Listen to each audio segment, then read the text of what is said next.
تفسیر ضیاء القرآن جلد نمبر 5 30واں پارہ سورۃ الہمزۃ مکیہ بسم اللہ الرحمن الرحیم اللہ کے نام سے شروع کرتا ہوں جو بہت ہی مہربان ہمیشہ رحم فرمانے والا ہے۔ سورہ ہمزہ آیت نمبر 1۔ ویل لکل ہمزۃ لمزہ، ترجمہ ہلاکت ہے اس شخص کے لیے جو روبرو تانے دیتا ہے، پیٹھ پیچھے عیب جوئی کرتا ہے۔ سورہ ہمزہ آیت نمبر 1 کی تفسیر۔ یہاں دو لفظ ہمزۃ اللمزہ استعمال ہوئے ہیں۔ علماء لغت نے ان کی تشریح کرتے ہوئے متعدد اقوال ذکر کیے ہیں، یعنی یہ دونوں لفظ ہم معنی ہیں، ہر چگلی کھانے والے، دوستوں میں جدائی اور تفرقہ ڈالنے والے، بے قصور اور بے عیب انسان میں نقص نکالنے والے کو ہمزہ اور لمزہ کہتے ہیں۔ مقاتل کا قول یہ ہے کہ یعنی جو روبرو تانا زنی کرے اسے ہمزہ اور جو پس پشت عیب جوئی کرے اسے لمزہ کہتے ہیں۔ ابو العالیہ اور حسن نے ان کا معنی برعکس کیا ہے۔ ان کے علاوہ اور بھی کئی اقوال مذکور ہیں۔ اس سے پتہ چلتا ہے کہ یہ الفاظ اتنے قریب المعنی ہیں کہ اہل لغت کے لیے ان کا الگ الگ معنی متعین کرنا مشکل ہو گیا۔ کفار میں یہ کمزوریاں عام تھیں، جہاں کسی غریب اور کمزور سے آمنا سامنا ہوتا تو اس کے منہ پر اس کو برا بھلا کہتے، کیونکہ انہیں اس کی طرف سے کسی مزاحمت یا جوابی کارروائی کا کوئی اندیشہ نہ ہوتا، اور جہاں کوئی اپنے سے طاقتور مد مقابل ہوا اس کے سامنے اس کی تعریف بھی کر دی، اس کی خوشامد میں چند جملے بھی بول دیے، اور جب وہ چلا گیا تو اس کی غیبت کرنا شروع کر دی، یہ ایسا ہے، ویسا ہے، اس میں یہ عیب ہے، اس میں فلاں کمزوری ہے۔ ناحق شناس لوگ اس اخلاقی کمزوری میں عموماً مبتلا ہوتے ہیں۔ سورہ ہمزہ آیت نمبر 2۔ الذی جمع مالا وعددہ، ترجمہ جس نے مال جمع کیا اور اسے گن گن کر رکھتا ہے۔ سورہ ہمزہ آیت نمبر 2 کی تفسیر۔ دوسرے لوگوں پر زبان تان دراز کرنے کی عادت اس میں اس لیے ہے کہ یہ بڑا مالدار اور دولت مند ہے، اسی وجہ سے وہ اپنے آپ کو بڑا آدمی سمجھنے لگا ہے اور دوسرے لوگوں کو بنظر حقارت دیکھتا ہے، لیکن دولت مند ہونے کے باوجود بڑا کنجوس ہے، گن گن کر بڑی احتیاط سے سنبھال کر رکھتا ہے، ایک درہم بھی خرچ کرنے کی اسے ہمت نہیں ہوتی۔ بعض علماء نے عددہ کا معنی اعدہ کیا ہے، یعنی اس نے ناگہانی مصائب کا مقابلہ کرنے کے لیے مال جمع کر رکھا ہے۔ سورہ ہمزہ آیت نمبر 3۔ یحسب ان مالہ اخلدہ، ترجمہ وہ یہ خیال کرتا ہے کہ اس کے مال نے اسے لافانی بنا دیا ہے۔ سورہ ہمزہ آیت نمبر 3 کی تفسیر۔ وہ اس غلط فہمی میں مبتلا ہے کہ اگر اس کی دولت اس کے پاس رہی تو موت کا فرشتہ اس کے قریب نہیں پھٹکے گا، اسی کر و فر کے ساتھ یہ ہمیشہ زندہ رہے گا۔ بعض علماء نے اس کا یہ مطلب بیان کیا ہے کہ یہ مال اس کے پاس ہمیشہ رہے گا، کبھی فنا نہ ہوگا، کبھی ختم نہ ہوگا۔ سورہ ہمزہ آیت نمبر 4۔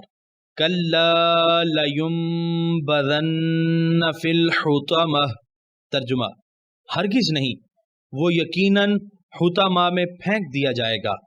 سورہ ہمزہ آیت نمبر 4 کی تفسیر۔ نبذ کی تشریح کرتے ہوئے علامہ راغب لکھتے ہیں، کسی چیز کو حقیر سمجھتے ہوئے اسے پھینک دینا، کہتے ہیں نبذت نعل الخلق، میں نے پرانی جوتی اتار کر پھینک دی۔ ایسے ننگے انسانیت کو دوزخ میں پھینکنے کا ذکر کرتے وقت ایسا لفظ استعمال فرمایا جو اس مفہوم کو ادا کرنے کے ساتھ اس کی تحقیر اور تذلیل کی طرف بھی اشارہ کر رہا ہے، یعنی آج وہ اپنے آپ کو بڑا رئیس اور سردار تصور کرتا ہے، معاشرے میں اس کو جو اہمیت حاصل ہے دولت کی کثرت کے باعث لوگوں کے دلوں پر اس کا رعب بیٹھا ہوا ہے، اس لیے یہ اپنے آپ کو کوئی بڑی چیز سمجھنے لگا ہے، لیکن خداوند کریم کے نزدیک یہ پھٹی پرانی جوتی سے بھی زیادہ حقیر ہے۔ سورہ ہمزہ آیت نمبر 5۔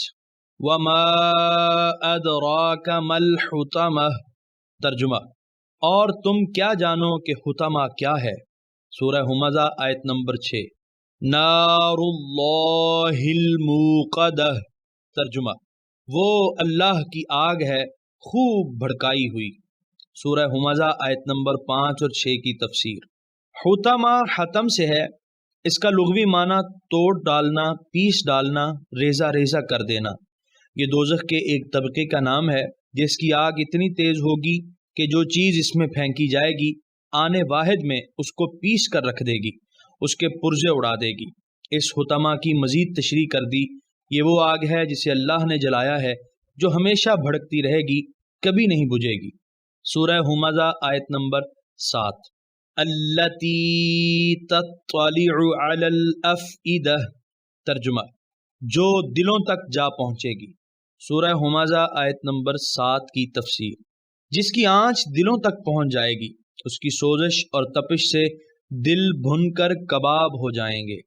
سورہ ہمزہ آیت نمبر 8۔ انہا علیہم مؤصدہ، ترجمہ بے شک وہ آگ ان پر بند کر دی جائے گی۔ سورہ ہمزہ آیت نمبر 8 کی تفسیر، جب کسی دروازے کے کواڑوں کو بھینچ کر بند کر دیا جائے اور کنڈی لگا دی جائے اور ان کے دوبارہ کھلنے کی بظاہر کوئی صورت نہ ہو تو عرب کہتے ہیں آست الباب، اسی سے مؤصدہ اسم مفعول ہے، یعنی ان ناہنجاروں کو حطمہ میں ڈال دیا جائے گا، اس کے دروازے بڑی مضبوطی سے مقفل کر دیے جائیں گے، نہ انہیں کوئی کھول سکے گا اور نہ اس عذاب علیم سے ان کے نکلنے کی کوئی صورت ہوگی۔ سورہ ہمزہ آیت نمبر 9۔ فی عمد ممددہ، ترجمہ اس کے شعلے لمبے لمبے ستونوں کی صورت میں ہوں گے۔ سورہ ہمزہ آیت نمبر 9 کی تفسیر، عمد عمود کی جمع ہے بمعنی ستون، ممددتن طویل لمبے، یعنی اس آگ کے شعلے لمبے لمبے ستونوں کی صورت میں بلند ہوں گے، نہ وہ بجھیں گے اور نہ ان کے درد و الم میں کوئی تخفیف ہوگی۔ یا حی یا قیوم برحمتک استغیث لا تکلنی الی نفسی طرفۃ عین واصلح لی شانی کلہ وقنا ربنا عذاب النار وتوفنا مع الابرار وصلی وسلم وبارک علی النبی المختار ما تغنت فی ایکہ الاطیار۔